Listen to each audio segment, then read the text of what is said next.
유마경 지난번 다음 하겠습니다.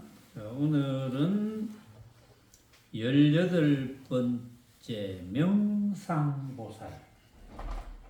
자, 명상보살님의 해탈된 심정을 한번 들어봅시다. 18번째 명상.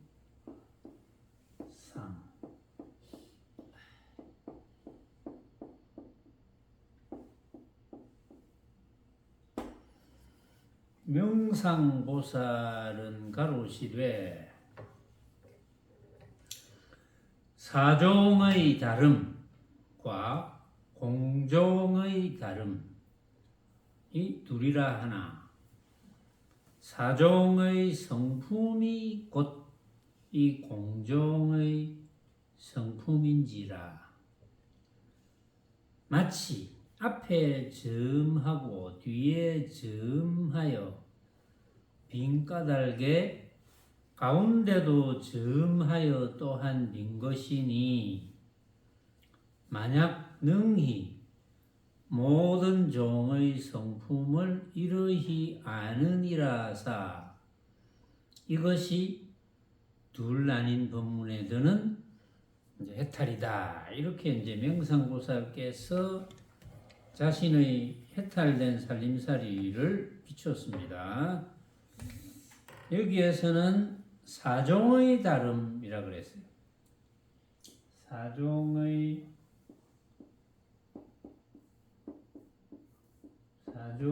다름.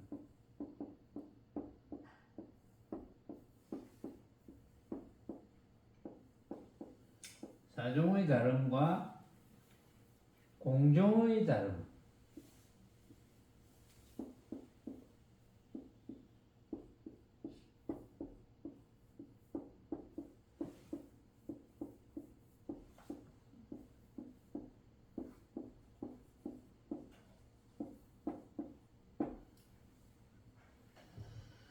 둘이라 하나. 사종의 다름 하나, 공종의 다름 둘. 자, 둘입니다. 둘이라 하나. 사종의 성품이, 요 사종의 성품, 사종이 다른 것이 있다는 거죠. 사종의 성품이 공종의 성품이다. 그럼 같아 이거지. 이제 이런 거죠. 사종의 성품이 곧 공종의 성품인지라. 그러니까 사종의 성품이 공종의 성품이라고 했어요. 이거는 이제 비유를 합니다.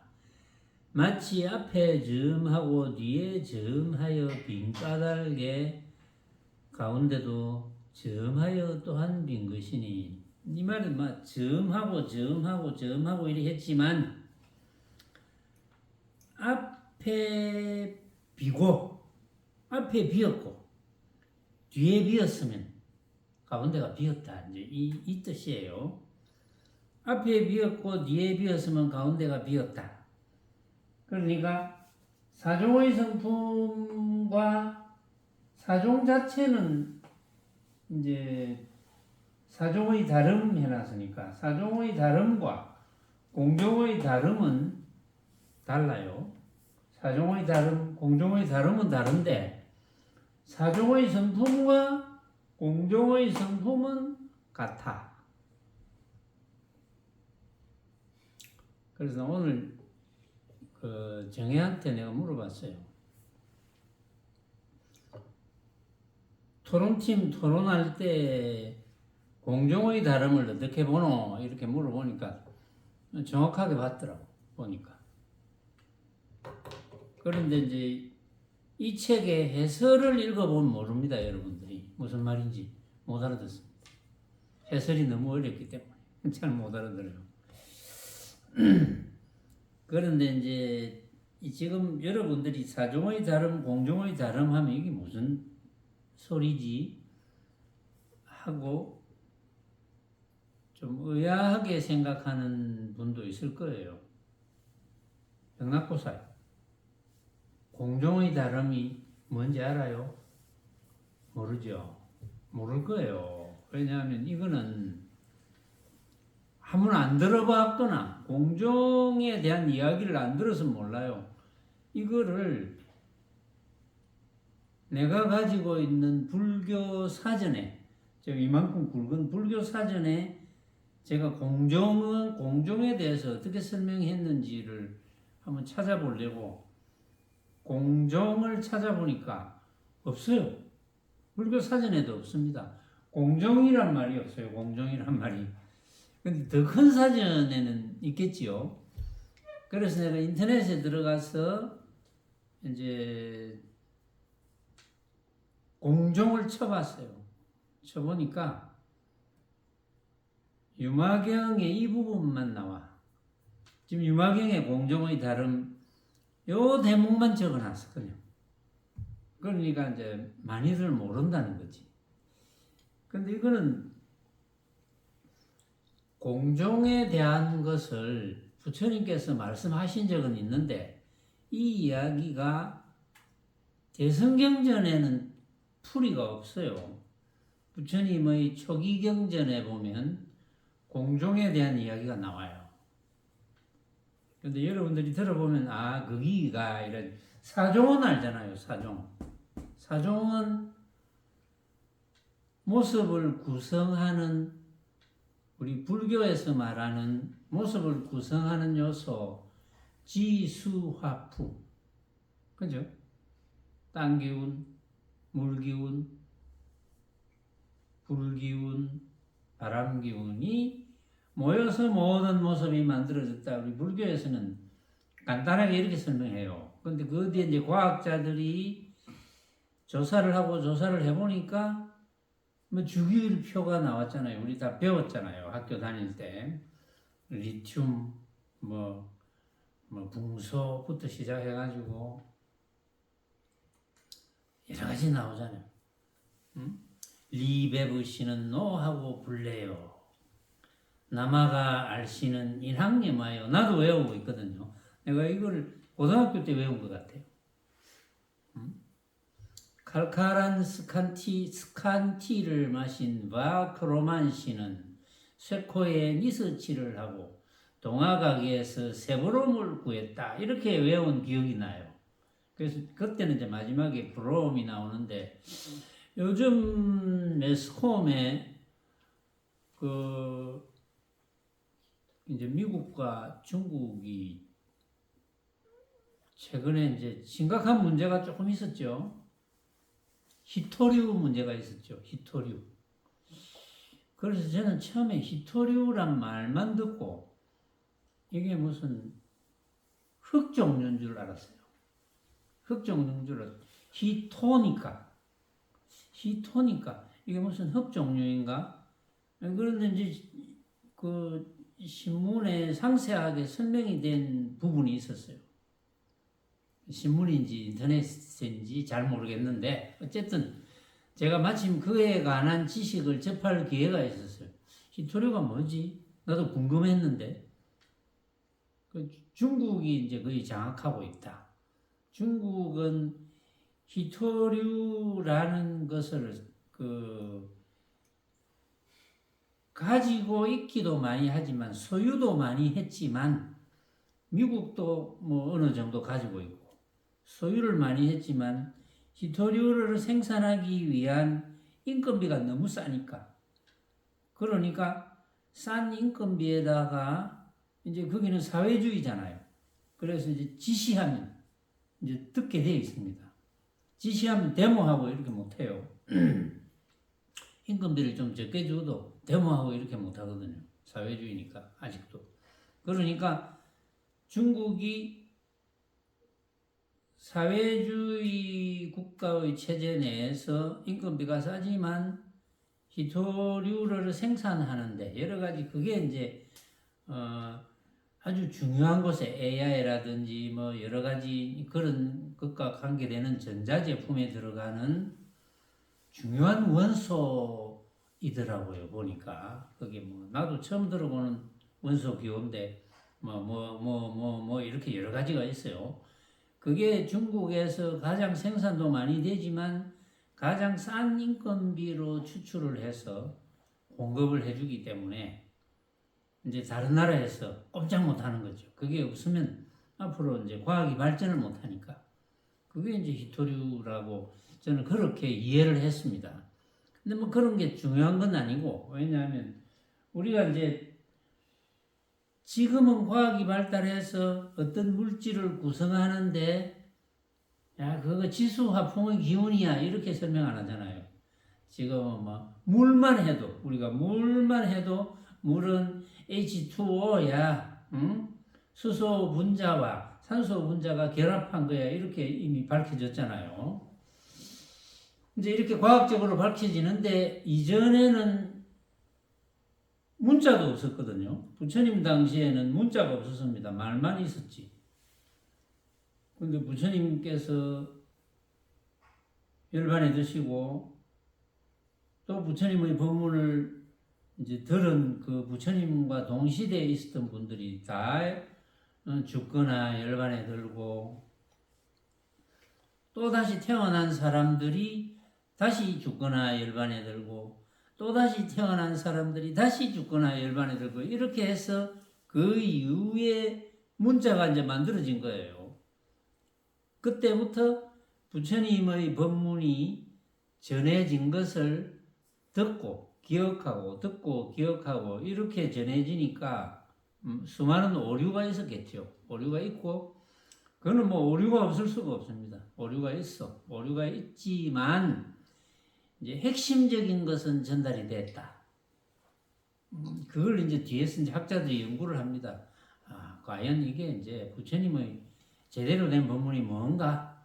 그래서 연구를 하고 찾아보고 한 결론은 역시 부처님의 제대로 된 법은 인연법과 중도법이다.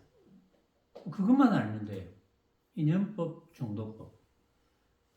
그런데 이제 문제는 그동안 선사급에 있었던 분들이 중도법을 부처님께서 전달하시는 중도법을 100% 이해를 못한 그런 기록이 지금 나오거든요. 부처님의 중도법을 100% 이해했다는 분이 없습니다. 육조 해능대사 이후에 육조 해능대사의 제자와 그 밑에 제자 정도까지는 중도법이 100% 전달이 된 것 같은데 그 이후부터는 불분명해요. 중도법이 전달이 잘 안 된 것 같아. 그래서 이제 중도법이 전달이 되는 것을 육조 해능대사도 돈법이라고 이야기했거든요. 단박 깨치는 법. 법문을 듣고 그냥 단박 깨치면 돼. 그걸 막 그냥 단박 깨치지 못하니까 그 뜻을 모르니까 자꾸 다른 무슨 수행하는 방법을 개발해가지고 무슨 뭐 수직간 숨을 헤아린다든지 그 이제 급기야 뒤에 이제 가나선 화두참선법까지 개발이 되었는데 지금 뭐 모르겠어요. 우리나라 불교계에서 우리나라 외의 불교계는 제대로 된 부처님의 가르침이 거의 없습니다. 거의 전무합니다. 제가 조사를 해보니까. 그나마 우리나라 불교계 그동안 부처님의 가르침이 잘 전달됐다고 생각되는데 그 가르침이 잘 전달됐다고 주장하는 것 중 하나가 가나선, 화두선입니다. 화두선을 주장한다. 화두 가지고 공부해야 된다. 심지어 근세사에 가장 자칭 뛰어났다고 주장하고 타칭도 대단하다고 주장하고 또 저서도 많고 이런 분도 중도법을 말을 해요. 중도라고. 부처님의 법은 중도법이다. 근데 중도라는 말을 하면서도 중도에 대해서 정확하게 이야기를 못하고 있습니다. 그분의 저서를 보면. 그러니까 일반 사람들이 중도 법문에 접할 수 있는 것은 거의 하늘의 별따기입니다. 이건 접할 수가 없어요. 접했더라도 부처님의 중도 법문의 진짜 뜻이 무엇인지 알 도리가 없어요. 이게. 자, 그렇다고 부처님의 중도법이 어려운 것이냐? 그것도 아닙니다. 근데 뒤에서 어쨌든 학자들이 수많은 이제 대승경전이라든지 이런 경전들을 조사해 본 결과 부처님의 중도 법문이 있으면 부처님의 법문이 맞고 부처님의 중도 법문이 없으면 이거는 위경이다. 이렇게 결론을 내린 거예요. 그래서 위경도 굉장히 많습니다. 가짜경전.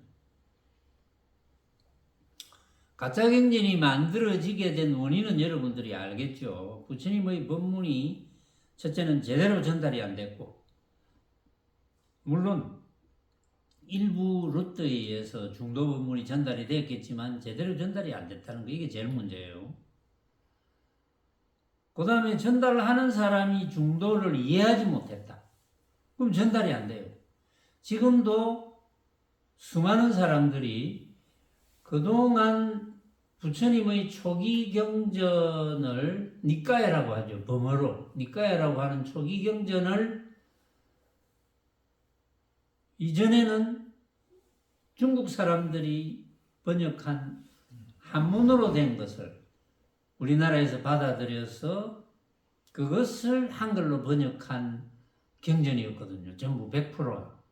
그런데 이제 최근에 와서는 범어를 배워서 니까야를 바로 한글로 번역해보자. 그래서 이제 많이 번역됐죠. 번역한 분들이 많이 있습니다. 그래서 제가 이제 니까야를 읽어본 분들이 저하고 이야기를 한번 해보려 하면 제가 니까야를 읽어보지 않고는 이야기가 안 되잖아요. 그래서 제가 니까야를 다 읽었어요. 전부 다 읽어서 정리를 했습니다. 정리를 해가지고 정리를 해보면 경전 200권이 한 노트에 한 13페이지, 4페이지 정도밖에 안 돼요. 그런데 그 니까야를 읽으면서 니까야를 번역한 분들의 책을 읽었거든요. 니까야를 번역한 분들이 니까야를 정확하게 번역을 못한 부분이 많이 나타났습니다. 모르죠. 번역한 분이 내 이야기를 들으면 좀 기분이 상할지는 모르겠지만 그건 사실인 걸 뭐 그건 도리가 없어요. 왜 그러느냐? 번역하는 분들이 중도라는 말을 하면서 부처님의 중도에 대한 정확한 이해 없이 번역을 했다.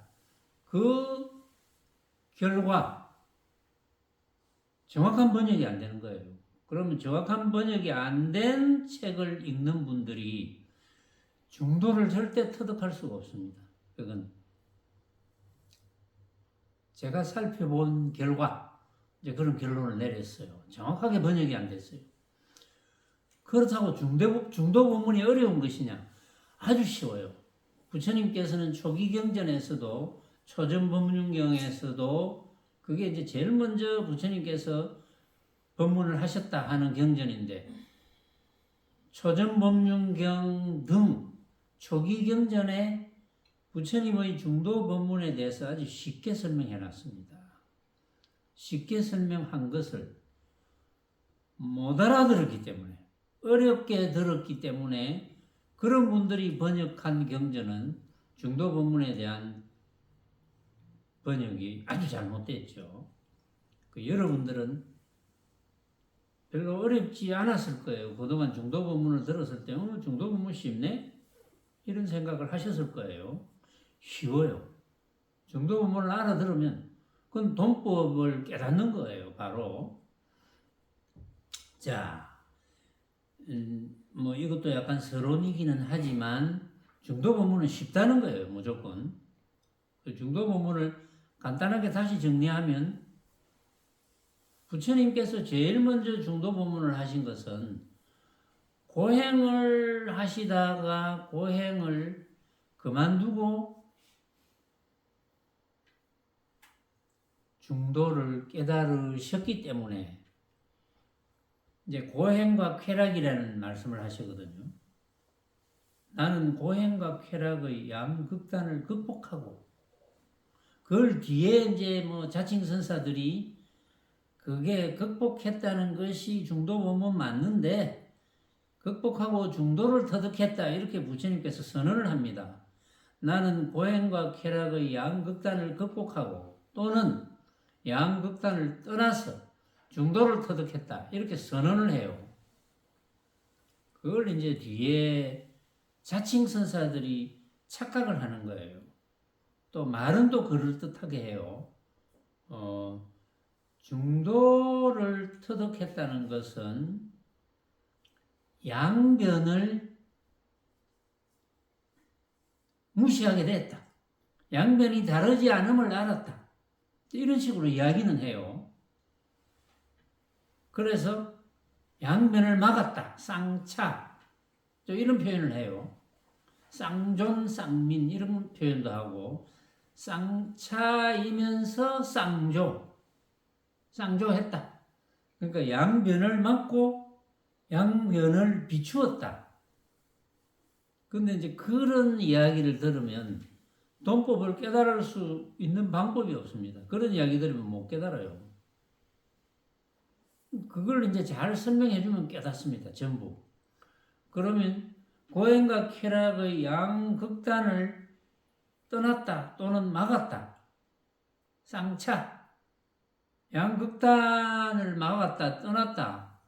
양극단을 떠났다 하면 더 이제 이해하기가 쉽겠죠. 왜 고행과 쾌락의 양극단, 고행을 떠나고 쾌락을 떠났다. 그 말은 고행도 진짜가 아니고 쾌락도 진짜가 아니다 이 말이거든요.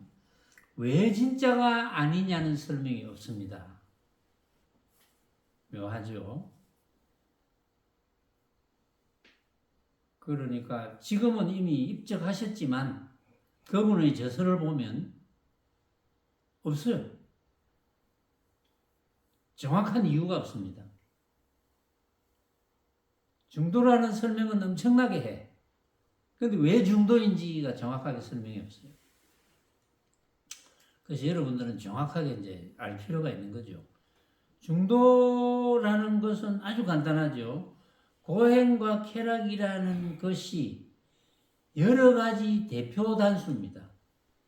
사랑한다, 미워한다, 밝음과 어둠, 잘난 것과 못난 것, 남자와 여자, 잘하는 것, 못하는 것, 이런 서로 반대되는 어떤 현상들, 우리가 보고 듣고 느끼는 여러 가지 현상에 대해서 반대되는 걸 떠났다.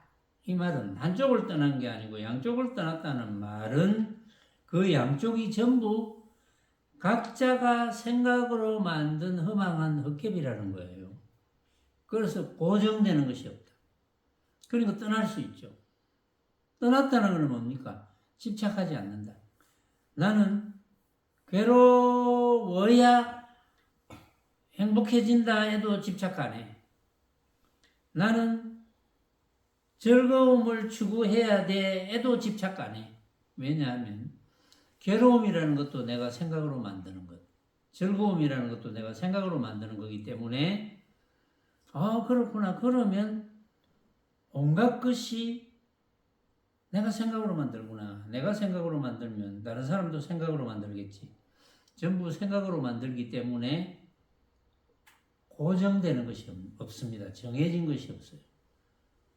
그래서 전부 집착을 떠날 수가 있습니다. 집착하지 않게 되는 거죠.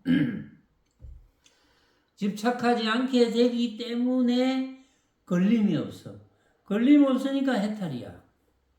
수많은 수행자들이 해탈이라 이라면 막 그거는 우리가 도저히 상상할 수 있는 게 아니야 이렇게 막 겁을 집어먹고 해탈 근처도 못 오는 그런 경우가 많거든요.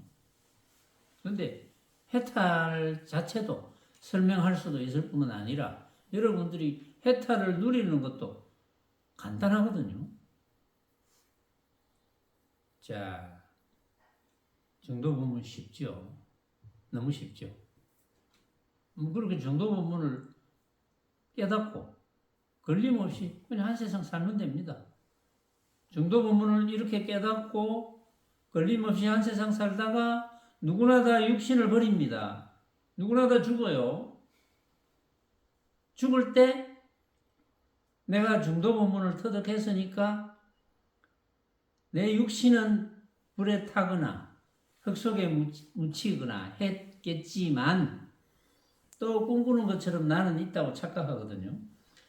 내가 있다고 착각했는데 알고 보니까 내가 있다는 이것도 내가 생각으로 만드는 거네. 하물며 나에게 보이는 환각, 나에게 느껴지는 환각은 당연히 내가 생각으로 만드는 허망한 헛개비 같은 것이네. 이렇게 하면 그 열반인 거예요. 왜? 집착할 데가 없으니까. 온갖 괴로움에서 저절로 벗어나죠. 조금 전에 우리 반야신경에 관자재 보살이 깊이 반야바라밀다를 행할 때 다섯 쌓임이 모두 비었음을 알고 일체 괴로움을 벗어났다. 괴로움과 재앙을 벗어났다. 그게 중도 본문을 터득해서 실천할 수 있었기 때문에 이 일체 고액이 되는 거거든요. 온갖 괴로움과 재앙을 벗어날 수가 있는 거예요. 관자재 보살께서. 그럼 여러분들이 관자재 보살처럼 그렇게 고행과 재앙을 벗어나지 못할 이유가 전혀 없는 겁니다. 왜냐하면 알아듣고 실천하면 그걸로 끝이거든요. 그래서 이제 육신을 버릴 때 전혀 끄달릴 것이 없다면 그거보다 더 자유로울 수가 없죠. 그리고 내가 육신이 없다는 걸 알았으니까 누가 나를 해칠 수도 없어. 묘하죠. 해칠 수도 없고 내가 해침을 당할 수도 없어. 당연하게. 내가 무슨 집착할 거리가 없어. 그러면 그게 열반이지 뭐가 열반이겠습니까? 이렇게 정확하게 이해하고 여러분들이 육신을 가지고 살아갈 때 훈련해야 되는 것은 그거밖에 없어요. 열반 훈련. 열반 훈련 외에는 할 게 없어요.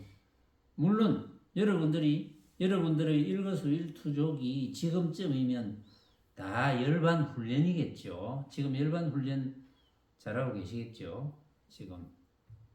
그렇죠? 예.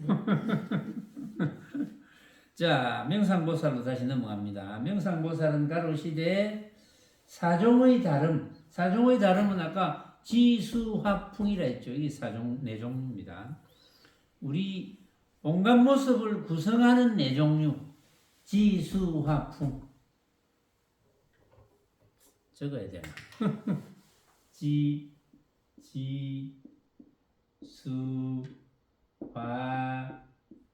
요 네 종류가 사종의 다름입니다. 그럼 공종의 다름은 뭐냐? 공종의 다름은 이게 비루공자잖아요. 빈 곳, 예를 들어서 콧구멍,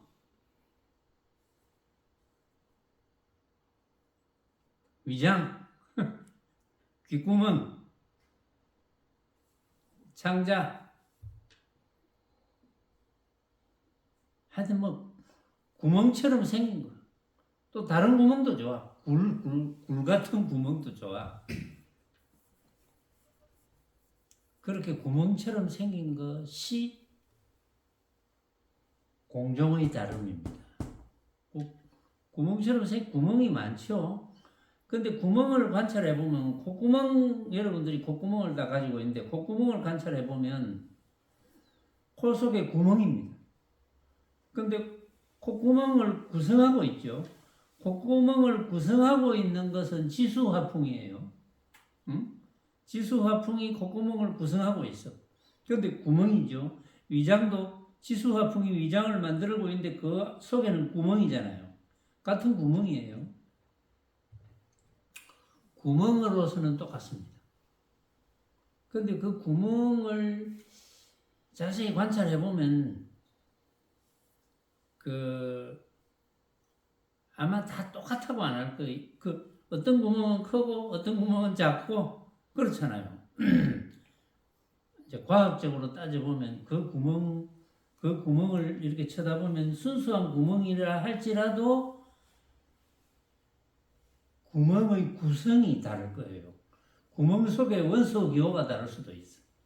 보면 구멍을 언뜻 보면 아무것도 없어. 구멍이야. 빈 거야. 그런데 다를 거거든요. 그게. 근데 구멍으로서 다른 거야. 이거는 실제로 모습으로서 다른 거. 지수화풍의 기운으로 되어 있으니까. 모습으로서 다르고 구멍으로서 다르지만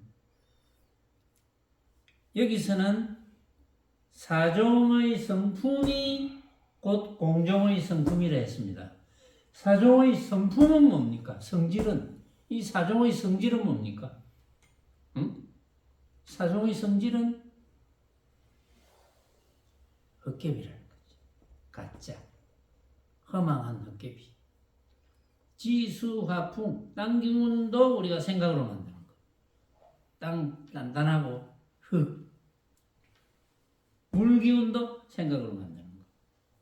물에 대한 생각을 누구나 하죠. 그러니까 물에 대한 생각, 불에 대한 생각. 뜨겁지만 아주 뜨겁거나 덜 뜨겁거나 또는 불이 활활 타거나 덜 타거나라는 모습에 관한 생각. 바람도 마찬가지. 센 바람, 약한 바람. 이게 사종의 다름인데 그것 자체가 전부 우리가 생각으로 만듭니다. 또 구멍 생각으로 만들죠. 생각으로 만드는 각자가 생각으로 만드는 허망한 헛개비가 아니면 사종의 다름과 사종의 성품, 그 사종이죠. 사종의 성품이라 했죠. 사종의 성품과 공종의 성품은 절대 같을 수가 없어요. 그렇죠. 왜냐하면 사종의 성품이라는 것은 알고 보면 사종에 대한 생각이죠. 공종의 성품이라는 것은 공종에 대한 생각이죠. 생각은 허망한 헛개비 같은 것. 그러니까 다를 수가 없어. 그래서 명상보살에 대한 왜 명상인지 그걸 이제 제가 설명을 안 했는데 늘 하다가 밝을 명자 모습 상자 이거는 만법을 생각으로 만든 허망한 헛개비로 밝게 볼 줄 안다 이런 뜻이거든요. 그러니까 당연히 사종의 성품과 공종의 성품 자체를 생각으로 만든 허망한 헛개비인 줄 밝게 볼 줄 안다. 그러니까 사종의 성품이 공종의 성품이 될 수밖에 없죠. 그렇죠. 사종의 성품이 공종의 성품이 될 수 있는 필요 충분 조건은 그거밖에 없어요. 각자가 생각으로 만든 허망한 헛개비 같은 것 그거밖에 없어요. 그걸 이제 비유를 합니다. 앞에 비고 뒤에 비면 앞에 비고 뒤에 비면 가운데도 빈 것이다. 앞에 보니까 이게 허망한 헛개비 같은 것이네. 뒤에도 허망한 헛개비 같은 것이네. 그러면 가운데도 허망한 헛개비 같은 것이지. 그래서 명상보살은 만약에 능히 모든 종의 성품을 이렇게 알면 어떻게? 환으로. 각자가 생각으로 만든 환으로. 모든 종의 성품이 뭡니까? 만법이죠. 만법의 성품을 이렇게 환으로 알면 당연히 해탈이 된다. 해탈이 안 될래야 안 될 수가 없다. 그 말이죠.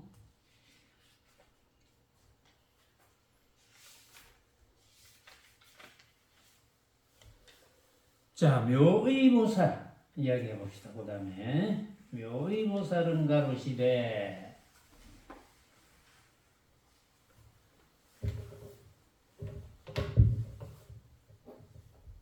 19번째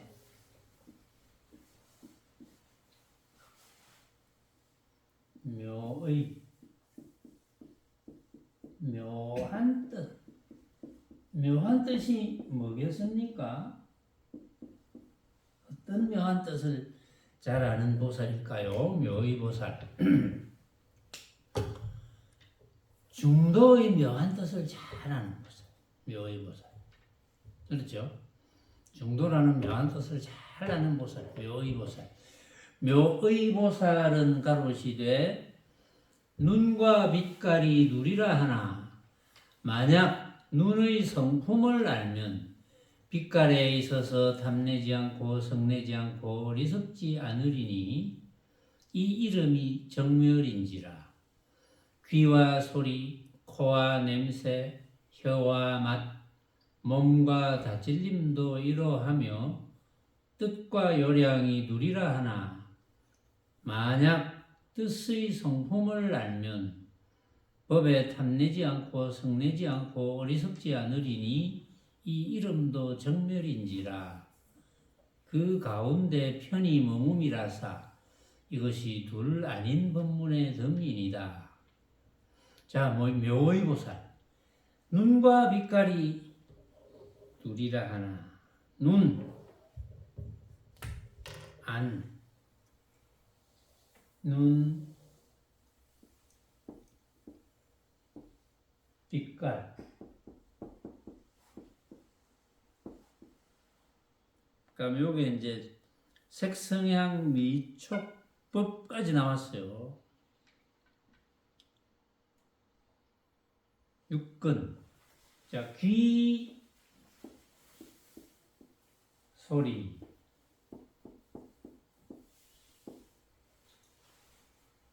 코, 냄새,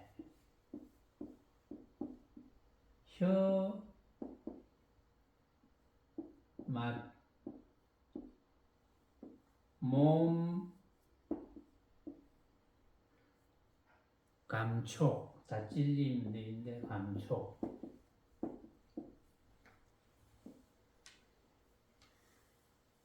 뜻,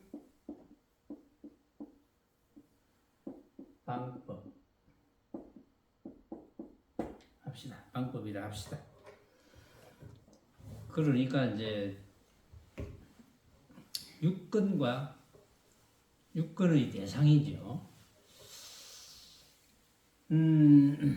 이거 한 개만 알면 다 똑같다는 뜻이죠.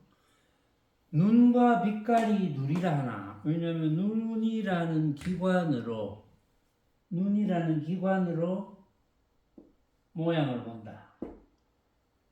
빛깔이라 되어 있지만 물건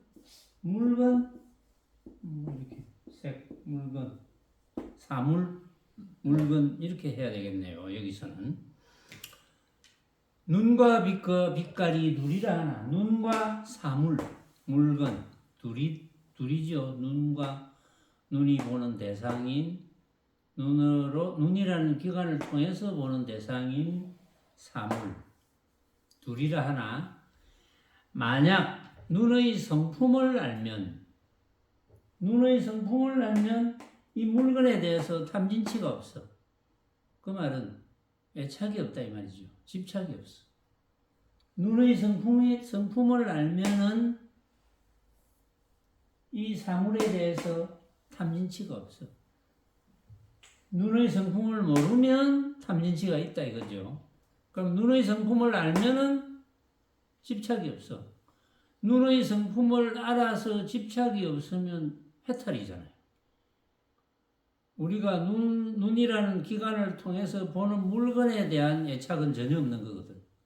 그게 알물이 귀하거나 멋있는 거라도 꼭 구해야지 이런 생각이 없는 거지.